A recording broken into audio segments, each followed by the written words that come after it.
Here we go. It's time.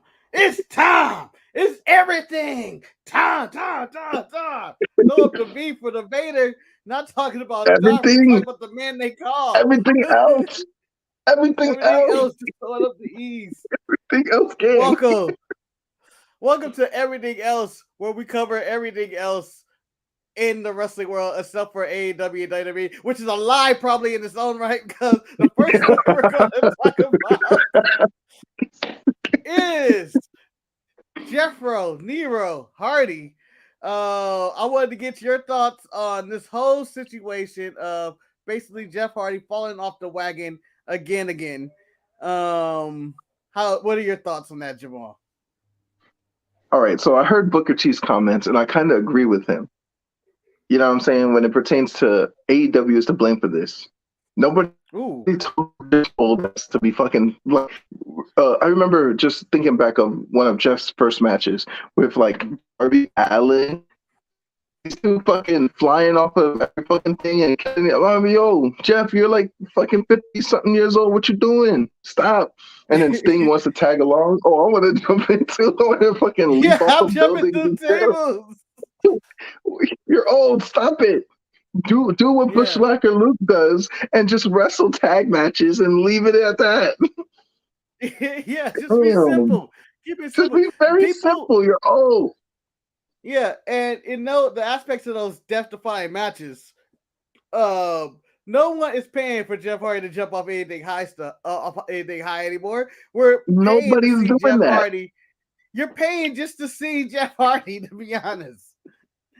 That's what you're paying for. You're paying for that nostalgia of the Hardy Boys. And if you think that you need to jump off ladders and go through table matches and Falls Count Anywhere matches, hell, even this week they had a scheduled match to do another ladder match, and I'm like, it's not the serious. You just suffered a concussion in the Young Bucks match, which now goes as an alleged concussion because of what's going on. It's like, oh, maybe he wasn't, but I believe he was concussed.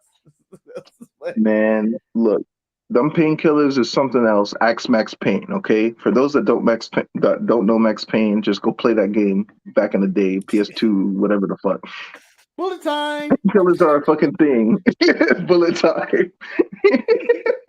But like, Jeff, please go get some help. We love you, man. Get some help. Get some help. I gotta do one shot for Jeff, man. One shot for Jeff. One shot for Jeff. Hopefully Jeff ain't doing it with you. Just so y'all know what's in that cup is that good old Jack Daniels, Tennessee Honey, and A&W. That's what was in that glass. A&W? Is that Diet A&W? A&W. A&W, not AEW, A&W. No, I know. But is that Diet? Was that Diet or is that the regular? No, it's the regular Jaguar. It's cream soda. It's cream soda. Oh, I had to get the cream soda. Cream soda one. Yeah. I had to get a little bit of that cream. No Sonic. Yeah, but hopefully Jeff gets the help he needs and, it all works out. And, you can blame AEW for partial of it. You can, because they have pushed them to the extreme again or whatever. But I just feel like it's all on Jeff's shoulders. Because I've seen people blame Matt. I've seen people blame AEW. I've seen people do all this other blame. How they blaming Matt Hardy? How they blaming Matt Hardy? You can't blame Matt Hardy. They're calling him an enabler. And I'm like, no, it's just an alcoholic, a drug addict. He's a grown-ass man. Yeah, he's a grown-ass people. They are responsible for themselves. And until they take accountability for themselves, they will never, ever be cured of this disease. Now that another me is a world that I'll never see. God damn it! Damn it, Jeff. Stop wrestling. Sell paintings. Sell your matches. I don't know, something, man. You got to stop music, wrestling Jeff. at this point. Yes, do your that. Music. Spotify. Do your music. Sell your paintings. Show up here and there for autographs. Just take it easy. Yeah. You're in your late 40s right now, or your mid 40s. Just chill. But you know what? Jeff Hardy isn't the entire wrestling world. there was so much that happened this week and still coming up in the next coming weeks that, it's a lot to choose for. So first of all, I want to talk about New Japan. They had Dominion this weekend where the Bullet Club era, the money-making era has begun, and Jay White has recaptured the IWGP Heavyweight Championship. The catalyst of professional wrestling has done it again. Yeah, said he's the mover of professional wrestling, the creator of AEW, because he sent Kenny Omega packing because he lost, and you have all this stuff going on. I thought it was a fantastic match between him and Okada, and I wonder how this plays into, again, like I said, it's a lie that we talk about everything else, AEW, because they have Forbidden Door. Because I don't know if it's confirmed that he's fighting Hangman Page, that Okada's fighting Hangman. I'm not sure how they have that booked yet, but so interesting time around. It's going to be interesting because we're crowning an interim world heavyweight champion, right? So that's a stupid idea anyway, but you get what I'm saying. The interim heavyweight championship match is going to be with New Hiroshi Tanahashi, old ass 56, 57 years old, or whatever not, but he can still work, versus Jon Moxley. And the winner of that match will become, in turn, the interim AEW World Champion until they have CM Punk be cleared to go face him. So, with that, does Jay White, as the IWGP Heavyweight Champion, make his appearance felt, make his appearance known? Does like Jon Moxley end up winning, and then they have a fucking match with Jay White versus Moxley as champion versus champion, per se? Or fucking if Tanahashi ends up fucking winning, who knows? The way AEW be doing shit, Tanahashi might fucking win that motherfucker, and then Jay White might in turn challenge for the AEW World Championship, and then have 2 belts. It's insane. And I want to say, one, Tanahashi will beat Jon Moxley at Forbidden Door. I think he's going to go over and beat him. And he will be the interim AEW champion because originally they wanted to go Punk versus Tanahashi at Forbidden Door. And now I believe that's just been postponed probably to a later date. That is a fair argument, but I think that Mox is going to go over on Tanahashi, on old man Tanahashi. Mox is part of his Blackpool Combat Club. He's wishing on violence. William Regal will not accept defeat. He doesn't want to get slapped by Regal. So, yeah, Moxley with the win. I think that's going to happen. But regardless of whoever wins, whether it is Hiroshi Tanahashi or Jon Moxley, I think that at some point, Jay White will challenge for the AEW World Championship as the IWGP Heavyweight Champion. What do you think on that? I'm saying it here first on this episode. You have champion versus champion? Like it's title versus title?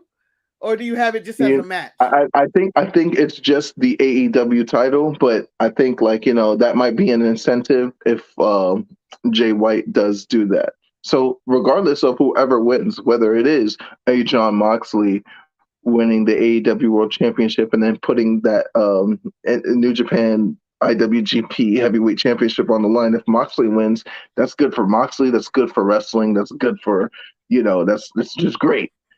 If Jay White wins, it's great too. Like it doesn't matter. Like this is the stuff that we watch wrestling for. Some matchups like this. Get more matchups like this. But in order to get matchups like this, you have to have the build up. And this is one hell of a fucking build up, Mike friend. One hell of a build up. Yeah, but with build up, you also have to have all these compromises, right? Because each promotion doesn't want their company to look weak.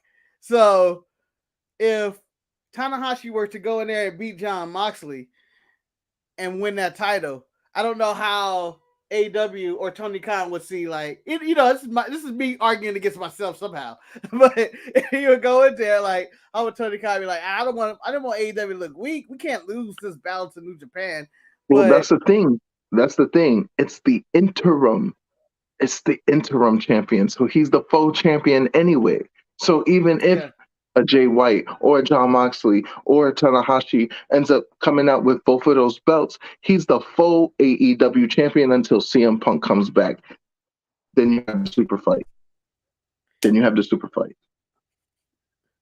So where would you have this super with fight match? either of those Because is three. it Wrestle Kingdom? With either of those three versus CM Punk. That's crazy. Still. What show though? Are you going with like an All Out, or are you going to this is saving for Wrestle It would have to Kingdom? it would have to be either if it's not Wrestle Kingdom, it would have to be an AEW show, like Full Gear or some crap. Some crap. Yeah, whatever they call it. Revolution × 2 or whatever they call They it. already doing the Rager right now on Wednesday today. They're gonna do the Rager, so the Road Rager, which is a terrible name considering what just happened with Jeff Hardy. It's just bad timing.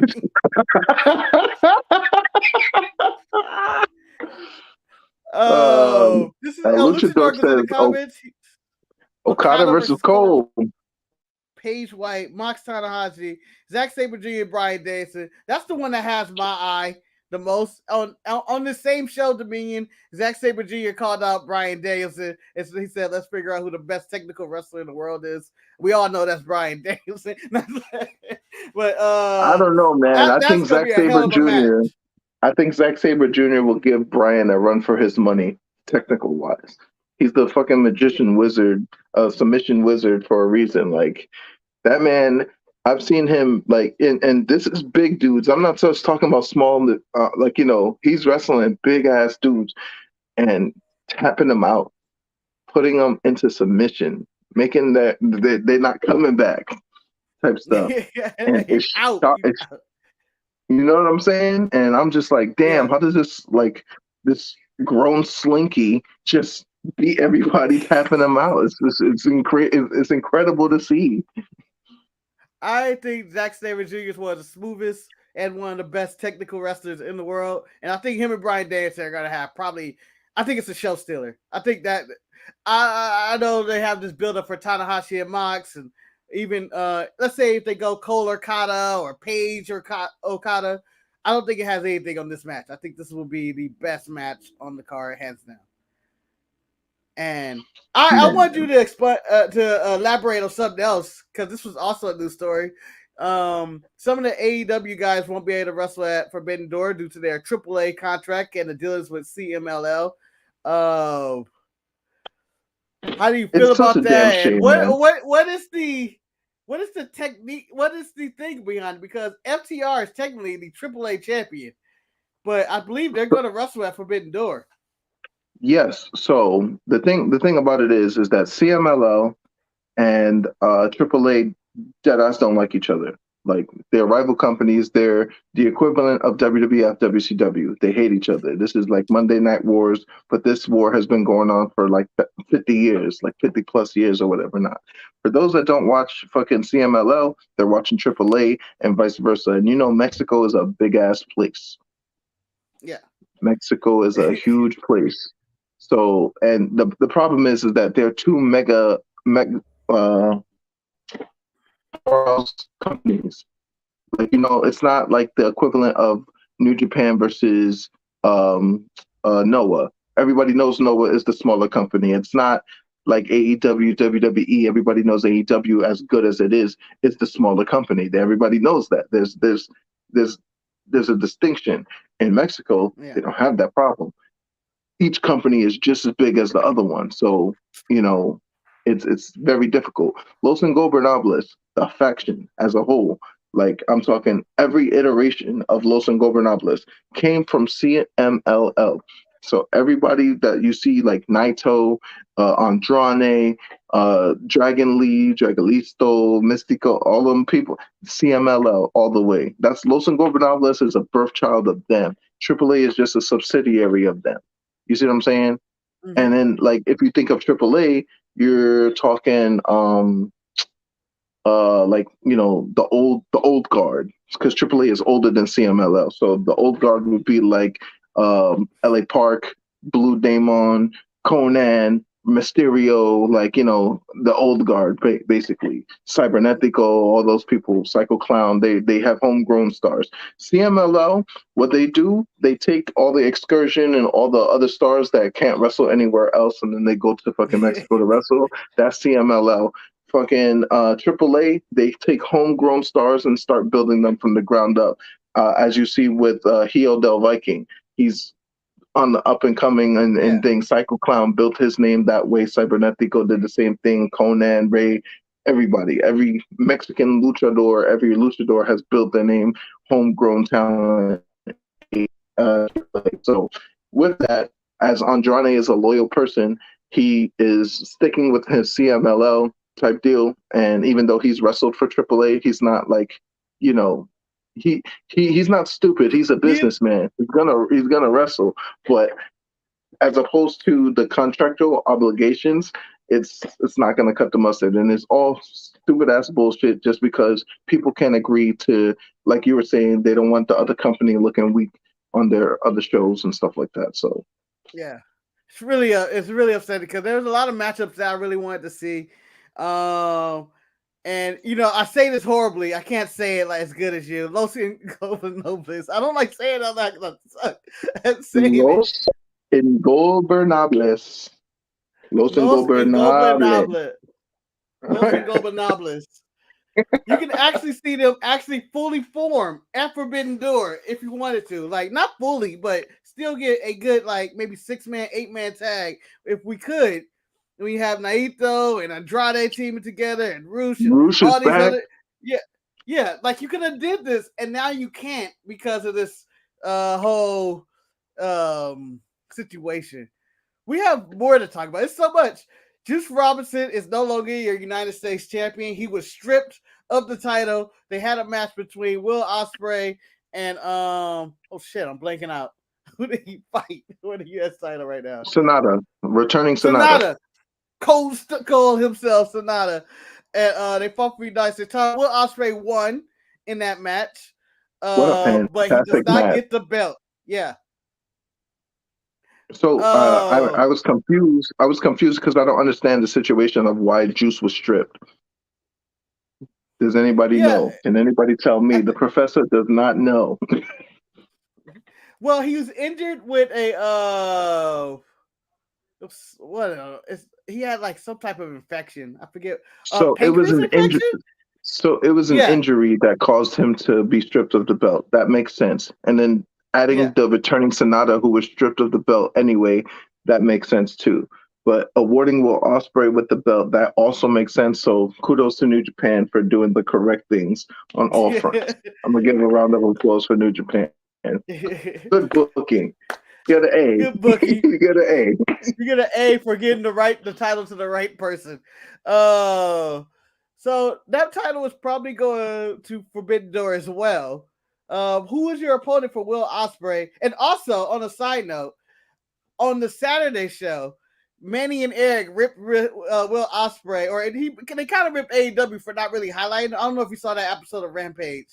What were your thoughts of his like AEW debut, kind of? So I think this is a Will Ospreay decision because of the lack of not known talent in other promotions. And as you know, the United Empire is kind of like a new faction. It's hot, it's fresh. So you want to bring something hot and fresh to the AEW audience so that way they could be like, oh, who the hell is this? Oh, this is I haven't heard of the United Empire before. And then they could do their research. And then they could be like, oh shit, Jeff Cobb is in this. Oh, Great O'Khan from like, oh, the Aussie Open from freaking it's a thing. But the casual American audience is just not fucking fazed by it. The Will Ospreay carried on his shoulder, on his back, the hype train behind the United Empire. So it's just gonna take time for the American audience to get behind that. I was down since day one. Exactly. I don't think that they should have lost their debut. I don't think that they should have looked strong all the way through. Yeah, they really should have looked strong all the way through. They should never lost. He lost to, I believe, Trent, formerly of the Best Friends. I still haven't watched the match. I told Eric and Manny I'd go back and watch it, but I kind of lied. I never went back and watched it because I was like, he loses. I don't want to see this shit. Yeah, so I lied. I lied. Anyway, grand finale heat. So I never went back and watched it, but it was I'm disappointed they lost. I hate when they do debut some of the New Japan wrestlers on Rampage because I think Rampage is such a shit show of all the wrestling shows out there. I just feel like it feels very Sunday Night Heat or like nothing really matters on absolutely. It's Sunday Night Heat with better matches. Yeah. But like it doesn't really progress the story, it doesn't add nothing to characters or anything, so I can skip that. And it's they did the same episodes thing, in anime. with Jay White. Yeah, it's the Dragon Ball Z standing for 15 minutes and they give you 5 minutes of fighting, and it's like, what? Tune in next week to see if Goku lives. Like, nah, what? It's bullshit. But I feel like AEW did the same thing with Jay White. He came in. I think he won though, but it doesn't have the same impact that I didn't get the gravitas that he's this huge star of like, this is Jay White, the leader of the Bullet Club and all this, and former IWGP champion. Like, you can have Excalibur say all that. I just think you need one video package. Just one. Yes, video packages work. And I was explaining this if you guys listen to my Medcar podcast, I'm going to drop a bunch of episodes, but I explained it in a recent episode that I had recently recorded about how everybody does things differently. WWE, when they have these feuds and stuff like that, they have a whole elaborate scheme on why motherfuckers is fighting. They have great video package, and then you'll have your match. Whether it's shitty or not, they'll have a great video package. New Japan, the Kevin Kelly and the Alex Kozlov is going to explain on the way to the ring. There's no video package. There's just, great move sets and stuff like that. And they'll say little comments here and there, but there's not really like a video package on what is happening until they walk down to the ring. This has happened, and this is why he's beefing. He stole his stick. The fishermen are trash. Blah, blah, blah, blah, blah. And then AEW is a mixture of the two. So they'll have video packages for one match, and then they'll have explain down to the ring, call it as they see it on the other. So because not everybody is watching as much as everybody wants to believe. Not everybody's watching all that content all at one time. I'm only one person, and I can only so much information in my brain, even though I have that information, but it's difficult. It's taxing. I can't watch interview after interview after interview. I can't watch everybody's rampage. I can't watch everybody's explosion. I can't watch everybody's main events. I can't do that. It's physically impossible. Yeah. So that's why you just catch the highlights and call it a day. Yeah. Just give me a highlight package. That's all I want. Just a quick one. Just telling me this is who this guy is. They give me a little quick backstory. 30 seconds can tell me. And we out. 30 seconds can tell you everything that you need to know in that match before it even happens. Yeah. If done correctly. And just set you up. Yeah, just set you up. It's really nice to give you should I root for this guy? Should I be against this guy? Because otherwise you're just watching. I have no idea what the hell. Because otherwise you're just watching an indie show. I mean, I know, the Holy Grail show that I was talking about the other past 2 weeks ago, 3 weeks ago, something like that. You was watching a fantastic match with Ken Broadway and Charles Mason, but you were just like, okay, who's the face, who's the heel? You don't know until the in-ring action is happening, or unless somebody is saying something. So I get that. It's just going to be another indie show at the end of the day if they keep doing that. So, yeah. They had some stuff in the comments I wanted to go back to. One, Levi said most of AEW fans are New Japan marks. Also a fact. It's true. El Luchador wants Ospreay and Malachi Black, which I think would be just amazing.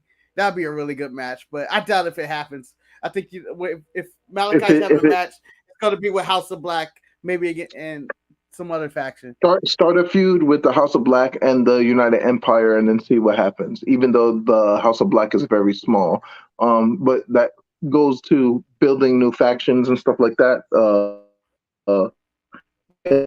somebody else to join the House of Black, probably turn like Evil Uno or fucking somebody from like the Dark Order or merge the Dark Order or some shit like that. Like that would be great for the Dark Order to stop being like a silly and actually be the Dark Order with fucking Malachi Black. Like do something of that nature, and then they could start running wrecking shop. I mean, all of them are talented. It's just that they're a joke at this point, you know. Yeah, it is a joke group. Alicia Dark would also like to see FTR versus the Aussie Open, but I think FTR is already booked to fight the United Empire. I think they're gonna fight Cobb and Great O'Khan. O'Khan recently newly won IWGP Tag Team Champions, so that's gonna be a great for a couple of months and got it back. Ring of Honor champions versus the IWGP Tag Champions. That's pretty dope. I was upset, but I wasn't upset. All right, so I gotta do many ads right now. Manny wants to support the show by doing a watch along. Just give him $20. Sound like somebody outside of a 7-Eleven selling DVDs, but I respect it, Manny. Respect the hustle. Also, he said, "That's not $20, my guy. That's not $20, man. Right. That's 20 pounds. I don't have pounds. I have dollars." Dollars. I don't have pounds. I got pounds. I got pounds for days. If we were talking about pounds as money, I am a millionaire. That's how many pounds I'm just carrying on me right now. No. I think you got it confused. It's stones or kilos. Yeah, in 3 stones. Oh shit, 3.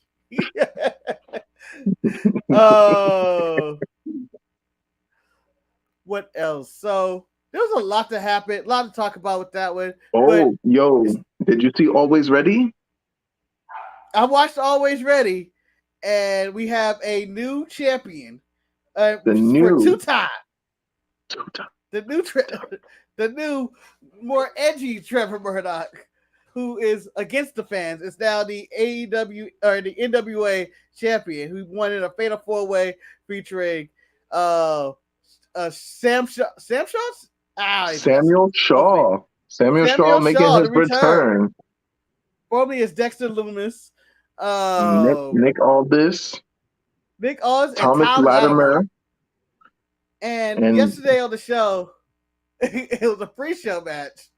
It was our preview show with me and Manny. We were talking about this. And I told Manny, man, I had 8 hours of sleep last night, and I don't know what it was. Maybe it's because I watched Nick Aldis before I went to sleep. And just to pop Manny, it was full disrespect. Full disrespect. And I'm not a Nick Aldis hater. I just thought that was just a funny line. But oh my God. It was a really good match. It was a good match. I'm not taking it away from him. It was a really hard-hitting match. And let's just say that Trevor Murdoch earned his world title win here. He earned it. Yeah. He definitely earned it. Shout outs to Samuel Shaw, aka Dexter Lumis. Like, that boy can work. That boy is good. I don't know why WWE let him go, but that's their loss. Jonah's their loss. I don't understand it. Like, his character was titties. Like, you know what I'm saying? Then all you had to do was just add Indy Hartwell, and they would have been fantastic. They would have done what Mike Bennett and Maria Kanellis couldn't do. Yeah, I didn't understand the lack of not using that character. It was main roster bound. I felt like he was already he was in NXT. He was already older. He didn't need to be around them damn kids. Anybody. He could have did the Heidenreich better than Heidenreich. Yeah. And even if you didn't want to use him, let's say in any kind of real title feud, that 24/7 as a joke title, as a character he was, it would have been elevated because he would have had it and his little creepiness and stalking and drawing pictures. He could have lost. He could lose, and then the person that won it could be bragging, and then he could put the bag over them with some shit. You know what I'm saying? Yeah. And all types of stuff. Could have did the Hitman action. Worker. Not the Hitman Heart, ladies and gentlemen. Not the Hitman Heart. I'm talking 47. Let's stop the madness. Agent 47. AKA low key at this point. Low key. Who's been ripping that gimmick off for a few years now. Man, that's crazy to me because, like, if I was ever to become like a professional wrestler, I was always ready. Like, I put it on all my video games. I was the professional Jemal Barker, and then once he's like the professional Loki, I was like, my gimmick is gone. It's over. I have to change it. All these years down the drain. Aren't there like 3 professionals right now? I believe there's different iterations. Titus. Yeah.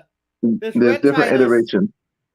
And then there's what's the guy? There's Loki, and then there's Kurt. Brian Myers, but Brian Myers' iteration is the most professional wrestler. That's his gimmick, the most professional wrestler. So it's not like the professional, it's the most professional wrestler. And with like, the professional, it's like Rhett Titus is like, technique bound and all that. And then obviously Loki is the professional, like Leon the professional, like 47, stuff of that nature. He's a hitman. He's a killer. Yeah. He's a fucking hitman. Not to be confused with Brett, the Hitman Hart. Or Big Bad Wallace, the excellence of flexecution. If you ever check out Big Bad Wallace. Oh man. BB Dub. Also, we had excuse me. Camille retained her women's title against who did she fight? Damn it. I just call her I just call her that character. I just call her that Irish character from WWE 2K Battlegrounds. The Irish chick. That's what she reminds me of. Not Becky Lynch, no. The other Irish lady. The other Irish chick. So they had a really solid match. My one of my favorite segments of the night was I would say the homicide segment, in which he had a match for his title for the whatever heavyweight, light heavyweight, or whatever it's called, junior heavyweight champion. The light heavyweight champion, yeah. Yeah, something like that. And then Kobe Carrito cashes in, basically essentially like a Money in the Bank, because he won the match way back. And then he cashes in on homicide, so he has problems.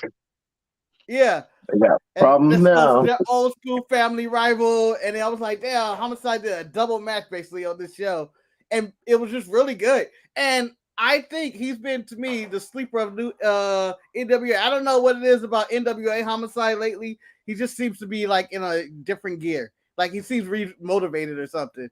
Like his matches are on point. Ever since Homicide got inducted to the Hall of Fame of wrestling and stuff like that, then he's just been on a different tier. And you could see it with everybody that he's worked with. The Rhett Titus match a few weeks back. I've seen him wrestle on an indie show in Outlaw Wrestling. He's wrestling in Outlaw Wrestling out in Brooklyn. He's just doing fantastic. And it's like he's found the fountain of youth, as many of some of the old guard has found the fountain of youth. The Dustin Rhodes of the world, the Shawn Michaels back in 05. They just somehow find the Tanahashi, the Great Muta. They found the fountain of youth, and they keep using it over and keep over. Coming back. It's like so. New tag champs, the Commonwealth. They beat La Rebellion. Doug Williams is so old, man. Let me tell you something about Doug Williams, man. If it wasn't for David Hart Smith or Davey Boy, whatever the hell he wants to call himself nowadays, Doug Williams wouldn't be in that fucking situation at all. Yeah. He has not found the fountain of Harry youth. Smith now. Yeah. Harry Smith. There it is. Harry Smith. Not hairy, like, he has no hair on his body because he shaves, unlike Doug Williams, who has a hairy body. He's extremely hairy. Extremely hairy man. I gotta watch this old. I gotta wrestle this old. They gotta call him Harry Williams. It's not Doug. You're not Doug anymore. You're hairy. You're both hairy. Shit ain't funny. You're hairy. Too hairy. The Commonwealth is hairy. But yeah, But like Doug Williams has not found the fountain of youth at all, and it didn't. It wasn't believable to me that La Rebellion lost, but it's a good feel good story, I guess. I suppose. I guess Just I don't know. Setting up the downfall for the Commonwealth team, eventually for an up and coming tag team, and hopefully Harry Smith gets a shot at a world title sometime down the line. I mean, him versus Trevor Murdoch is basically a match that you could play on WWE SmackDown versus Raw 2011. Like, that's not the madness. It's an old ass match. That's an old ass game for an old ass match right there.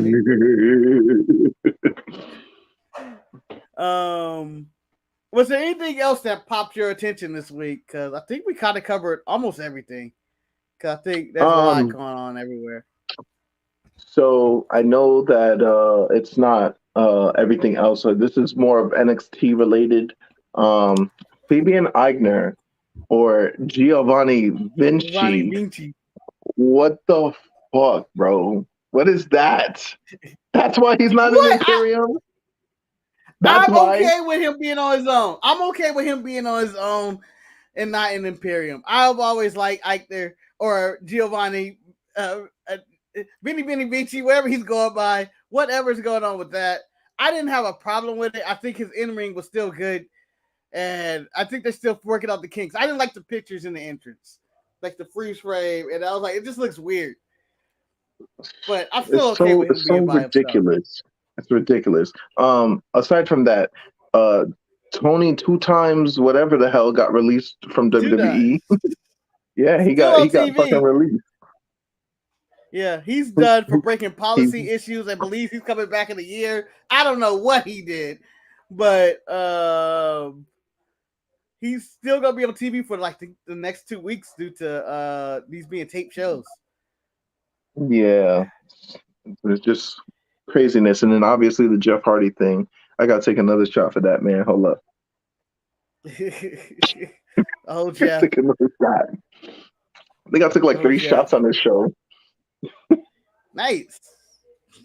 You are becoming Jeff Hardy. You're fully another me in the world that I'll never see. No, I have to do the other one. Just rising to the top. Oh man, I haven't thought about that one forever. I gotta do the other one. The demon Jeff, the Jeff, the evil Jeff with the evil belt. The purple one. Yeah. The Jeff with the voiceover walking through the halls. Not to be confused with Willow. Yeah. But Jeff Hardy at one point was not Willow and had a voiceover throughout the show. And it was like James Storm and stuff. Walking through too much. I blame Hulk Hogan. Yeah. I blame Dixie Carter. Yeah. Eric Bischoff. What a time. What a time to be alive. That TNA is something to go watch and just be like, wow. That happened. And they're still going. Yeah. Speaking of still going, 20 years of Impact, 20 years of Slammiversary. Slammiversary coming up on Saturday. Yeah, let me preview this show. Reverse Battle Royal, son. Can't wait. Sorry, I don't care what anybody says. My favorite TNA creation of all time. Get into the ring before the match starts. Also, second greatest TNA created match. The King of the Mountain match returns, but it's the Queen of the Mountain match, and which is the first time ever the women will be participating in this match. These are two, I want to say, and I'm going to use this word, and I never use it that much. These are ludicrous matches that happen with rules. So could you explain to those at home about the Reverse Battle Royal and or the Queen of the Mountain, or you want to do one and I'll do one? Well, I think I can explain. I'm going to explain the Reverse Battle Royal very simple. First of all, it's a what? That's my reaction when I first heard this, when TNA introducing this. I'm going, what do you mean, reverse? Yeah, they're fighting to get in the ring. Okay, here we go.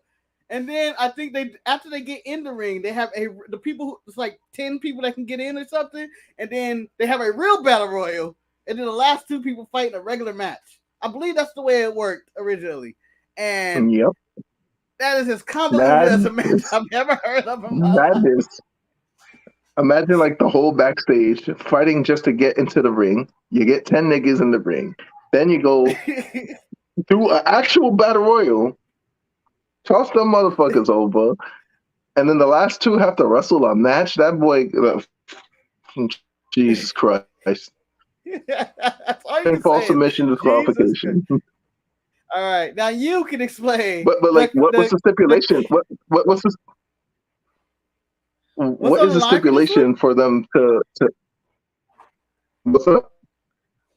What's on the line, you saying? Right what's now? The stipulation for what's on the line for the battle royal? What's on the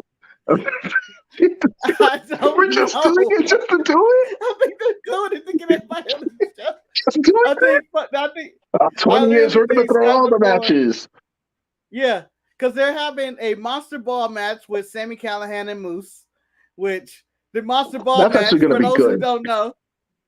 Yeah, but the rules of the Monster Ball match is ridiculous. They keep these guys isolated from society for 24 hours with no food and water, only to be unleashed the time when it's on time each other in the match. Yes. So these dudes be funky as shit. God damn, boy. Put him in a headlock. I quit. No. I quit, man. So, I haven't eaten all day. the queen of the mountain, or the king of the mountain, or the queen of the mountain, as you would say. I forgot where the title is going to end up being, but basically it's essentially a reverse ladder match.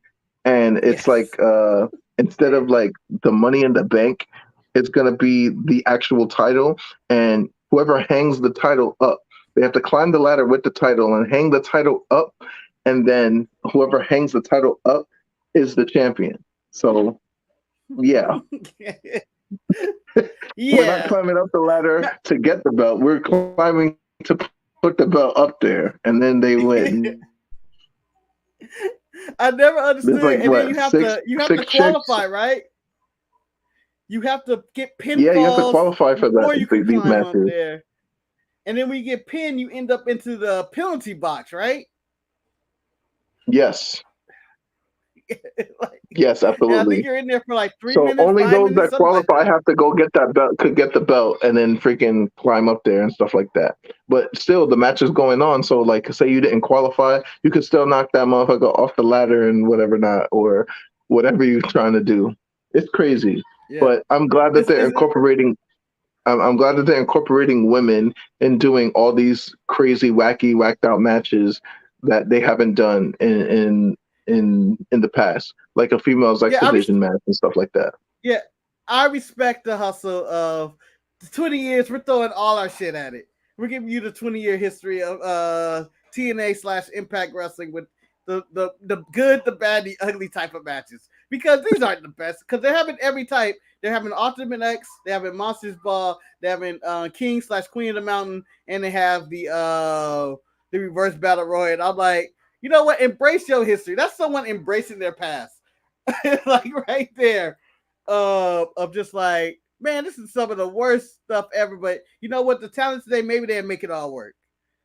You know, the talent there is just purely fantastic. I like, I was just telling Genesis in one of my episodes of the Mid-Cardness podcast, I was just telling her that TNA has the most balanced roster in pro wrestling right now concurrently. N.W.A. has the second most balanced, and then everybody else is behind when it pertains to balance in the roster. A good group of veterans, a good group of young people, and everybody working together to make the product whatever the product is going to be. And Impact has the best balanced roster in pro wrestling right now, in my opinion. That's a good take. And you know, I never thought of it that way, because I feel like WWE has no tops. AEW is too top heavy. N.W.A. I feel like gives Impact a good run of like mid-card, just because balance they on just the roster. Everything. It's pretty balanced. of like who your top guys are, who your mid carders are, and that's a good argument for both of them, for Impact too as well.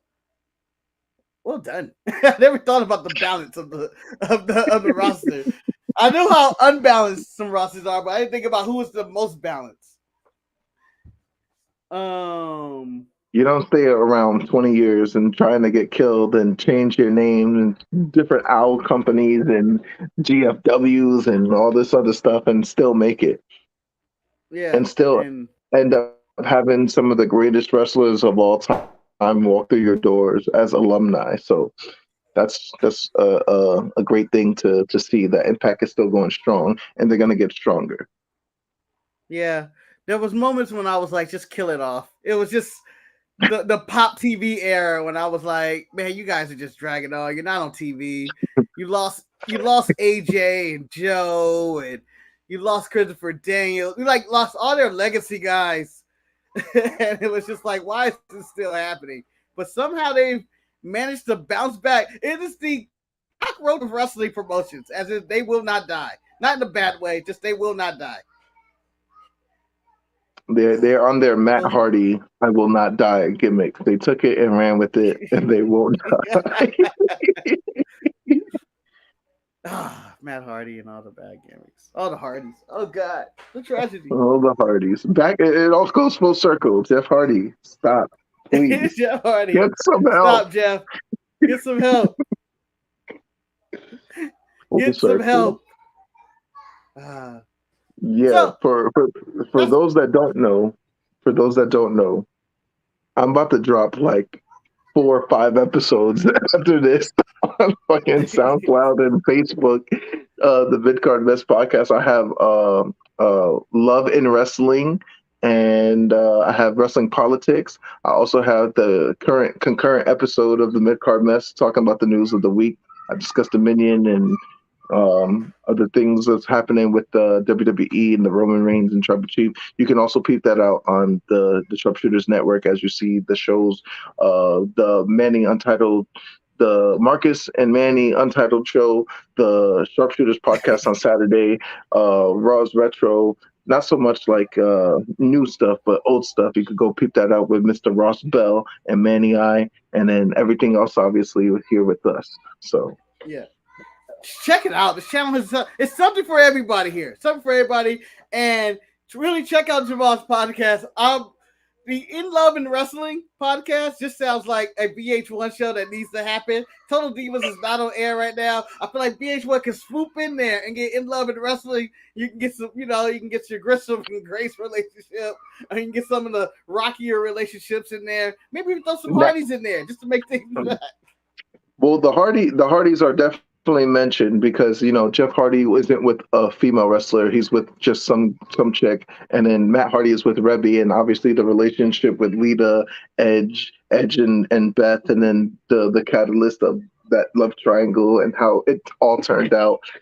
We speak heavily on Miz and Maurice, how Maurice dubbed that motherfucker from rip off the rip. You were Diva Search bullshit, and you still bagged. So that's great. We do talk about Barry Windham, Rotunda, whatever the fuck. We talk about him and JoJo getting on with over. It just go peep that out when I drop it, man. It's gonna drop. It's dropping today. I'm dropping it today. And others. Today. 3 episodes I think I'm gonna drop today. Politics, everything. Anything you want to know about wrestling, check out the Midcard Mess podcast. And just check out the Midcard Mess as a group on Facebook, the best wrestling group in the world. And you can argue with me, but you're gonna lose. I'm just saying. The community is just nice. It's just like a better community. Every other community is just toxic, and it's just so much hate and venom. The Midcard Mess, you're free to say something. People would disagree with you, but it's never like, oh yeah, but then this and then that. It's never that extra shit. There's no beef. No beef in the Midcard Mess. And if there is, you normally get blocked.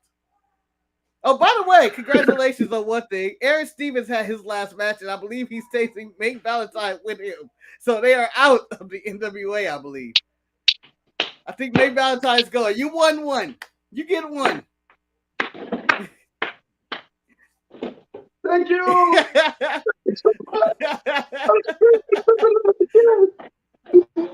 Woo! It is. Got it. Ultimate victory. Got her out of here. I feel like you celebrated that. You celebrated harder than Jay White's title win or anything else. You were celebrating. May Valentine is out of the NWA. Back her up. Liv Morgan, you're next. Get out of here. Oh no. For life, Bullet Club for life. Me and Manny had this discussion yesterday. We were dying laughing. How she's how authentic a Bullet Club she is as the two former leaders accepted her request, her application into the Bullet Club. Fucking ridiculous. Like she's gonna be at the meeting. It's gonna be all these dudes and real newly Ace all sitting there. It's gonna be like, hey, Liv Morgan's here too, guys. Oh, we're allowing this? This isn't authentic. Oh my god. She's here. Can't. Oh no! Get her out of here. She's gonna start Too Sweet and Bliss, and I think that's when you're gonna draw the line. I have to go up there. I need to talk to the manager. I need to talk to the manager. This is out of hand. We're the Pussycat Club. What? The fuck? Yo, stop it. It's gonna be a Lily Dog with Bullet Club. The Lily Club. Lily Club up top. With the Lily Club. Oh my God. Guns coming out the side. Stop the cap. Stop the madness. Stop the madness, please. So, I'm just saying, if you're getting your wish of May Valentine going away, I'm still, on the corner of my bed every night, and I'm going, Kevin Kelly got to go, man. I got to get mine. Yeah. Let me get mine. Let me get one. Let me get one. Let me get one. Unfortunately, Kevin Kelly is a hot commodity in the New Japan world. He's the only one that can save New Japan English department. Because Alex Kozlov is slow when he speaks. Come on, man. You got to get it up. We're 3 moves behind. You're 3 moves behind, man. Come on. Keep it up. That story was last match, man. What are you talking about? We're not talking about Hiromu right now. Shout out to Hiromu, 3-time IWGP, best of the Super Juniors. I mean, god dang. Man.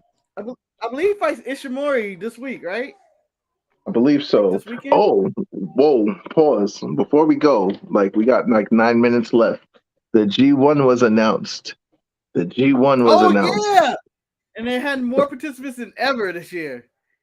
A lot of people. Bro, I'm just talking about the first time evers, the first time G1 people. So, Jonah. So we're going to get a rematch, hopefully, depending on what block they're in. I was just explaining this to Genesis and one of the other podcasts. So if Jonah and Cobb is in the same block, we're gonna get that match again, but on New Japan television. Yeah, Manny has a point, but we will get that again, and I guarantee we're getting that again. Do I have Jonah coming out that block? I don't think so. See, if they're gonna book it, then Cobb has to win because Jonah already won. Yep. So he's gonna get that. I think he's gonna get his win back. Or he just may lose to him again and be like, "Oh shit, this is what it is." But then, lose to him, but then win the tournament, setting up the "I beat you, I could beat you again." Who do you have winning this year's G1? Because the G1, who do I have winning? Yeah, that block is crazy. I mean, not even the block. There's so much. Oh man, I don't know. It's a toss up. Will Ospreay is back. Will Ospreay is back. With a belt. Billy goes back. You got fucking Lance Archer in this tournament. Lance Archer's in this tournament. Jonah's in this tournament. Dominic Cobb is in this tournament. Okada's back in the tournament, I think, or is he not? I think he's in it. Tanahashi is in the tournament. Switchblade is in it, isn't he? Yep. Announcing it. It's very Bullet Club heavy in there. So the Bullet Club versus Bullet Club matches, it's gonna be crazy.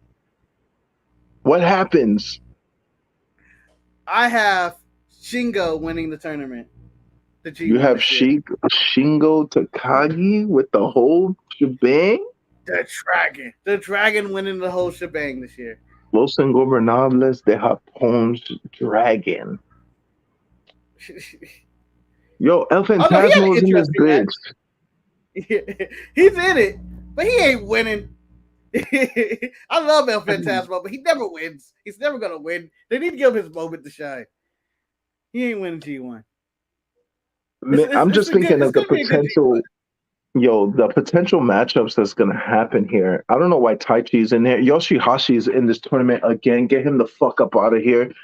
As much as I like Bullet Club, Yujiro Takahashi gotta fucking go. Stop. Get somebody else in there. I'd rather Master Wato or somebody. And I hate Master Wato. That's a lot. You want the fisherman back in? Dang. That's some deep rooted hate right there. You want the fisherman in there. Get the fishermen to fight each other. That's the block. Like, you know what I'm saying? Like, let the dream match happen. Wato versus Goto. Who's gonna win? Goto will win that, but lose everything else. We didn't even talk about him and Tanahashi. How it was a given. It was a given. We knew that Tanahashi was gonna win that match. We had no faith in Goto. Whoever thought Goto was going to win that match is got to go. Like, you know. Yeah. You haven't been watching. Fuck. It's just a bad gambler playing. I'm putting $40 on Goto. Are you serious? Hey, man, the odds are paying pretty well. I bet $40 40 times.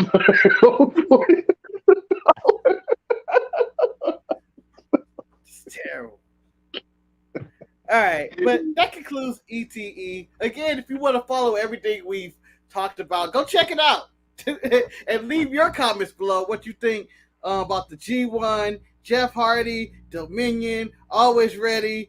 Who you got winning the G1? Impact Wrestling 20th anniversary. Hell, MLW Battle Riot's coming up. Whatever you want to talk about, just bring it to the chat. And Ric Flair's last match for $200. Ric Flair's last match. I can't wait till we get to see that. Exactly. That's kind of crazy. I'm not paying that. Nobody's paying $200. Nobody's paying 200 pounds. Nobody's paying 200 shillings. Nobody's paying 200 pesos, 200 pennies. They ain't doing it. I'm not even using 200 characters to copy the link.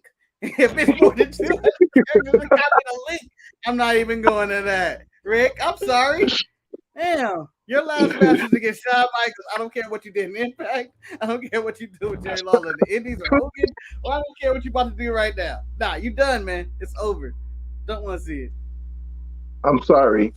I love you. And then the super kick to your face. Yeah. Last time I saw Ric Flair, that was it. As what's Goku daddy name? Bardock? Damn it. Bardock, yes. Bardock son. My son lives on. That's what Charlotte Flair is living the legacy of Rick. That's it. That's all I got from the Flair family. Nah, isn't Charlotte fucking what the hell? His name is Manuel what? Genesis. What's Andrade's last name since you checked him in the hotel? Oh, I don't remember. Andrade. His last name. Yeah.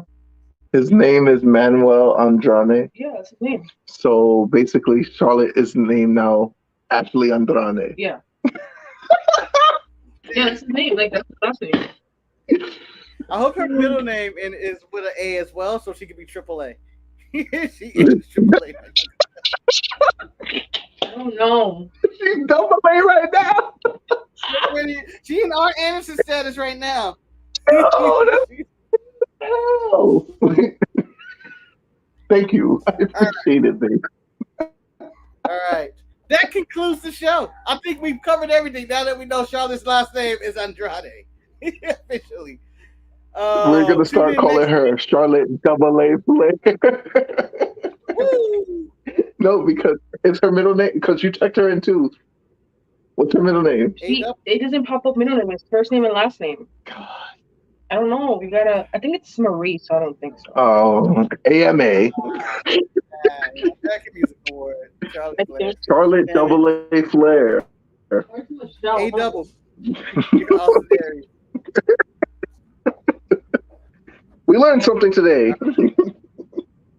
All right, that concludes it. We've reached our 1 hour mark. We did our quota. We did our community service. Lawyer, sign our certificate. We are out. And Jeff, get some help. Get some help. Peace out. Get some Check out all motherfucking the help. links and stuff here. Get some help. See you guys tomorrow for another episode of whatever's on this channel, the Untitled Mania Market Show. Peace. And in